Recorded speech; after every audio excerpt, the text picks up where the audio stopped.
Ассаламу алейкум жалпы көрүүчүлөр, сиздер менен Чебер бул каналы. Бүгүн сиздер менен жака тикенди үйрөнөбүз. Ал үчүн бизге керек стойка жакадан эки штук, жакадан да эки. Биринчи жаканы тигип алабыз. Тетиресин бетме бет кылып.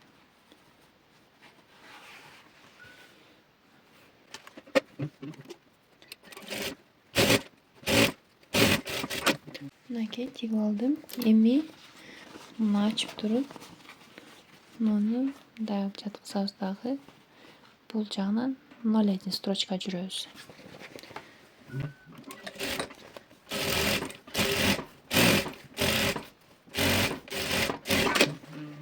Мынакей жүрүп алдым строчка.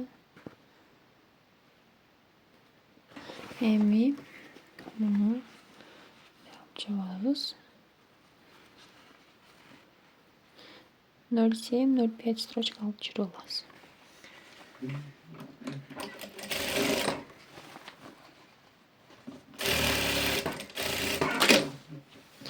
Экинчи жагында дал ушундай алып тигип алабыз.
Эгерде сиздер биринчи жолу тигип жатсаңар, мына жаканын ылдыйын кошуп туруп тигип алсаңар болот.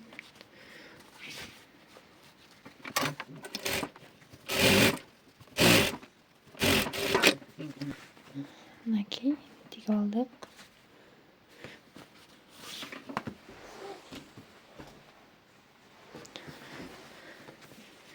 Эми мына стойканын бирөөсүн алабыз дагы. Бул жагын бүктөп 0,5 строчка жүрөбүз.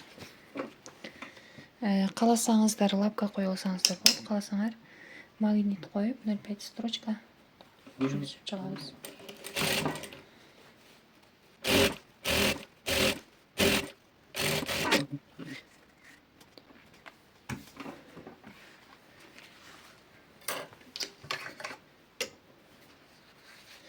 Эми 0,1 берген строчкабыз жаканын арты тарабы болот.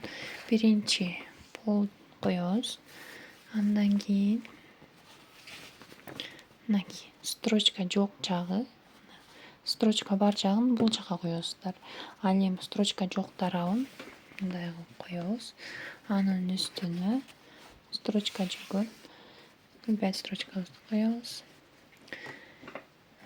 Эми бизге шаблон керек болот. Өзүңүздөр да жасап алсаңыздар болот. Кардон кагаздан мурду канча сантиметр керек сиздерге, ошону мындай кылып тегерек кылып белгилеп аласыңар. Канча сантиметр болуш керек. Меники 2,5, туурасы дагы 2,5.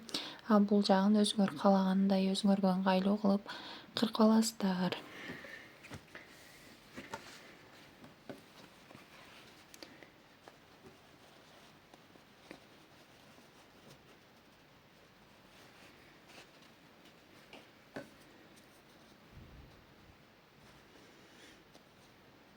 Мынакей үчөөнү бириктирип, стойканын бүткөн жерине коюп, мынакей жаканын бүткөн жерге туруш керек, распечка.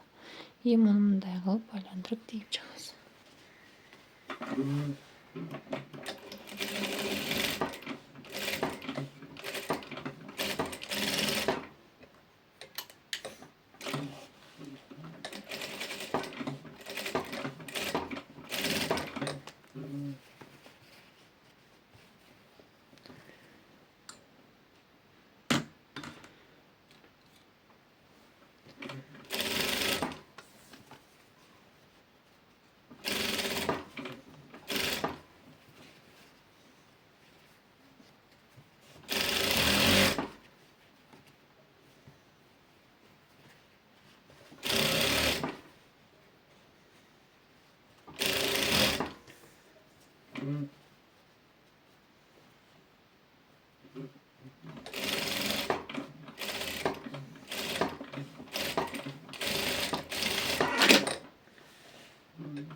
Мурду тегиз чыгыш үчүн шагын майда кылып, закрепкадан берип басып туруп тиксеңер, мурду тегиз чыгат. И буну кыркып коебуз.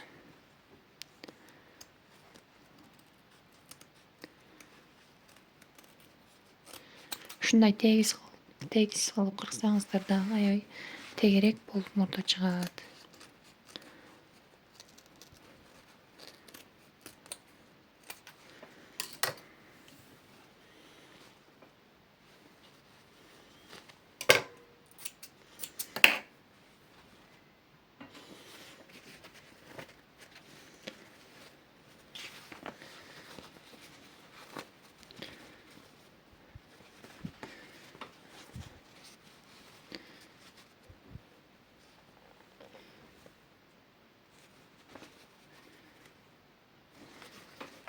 Эми мындай ачып туруп 0,1 строчка жүрөбүз.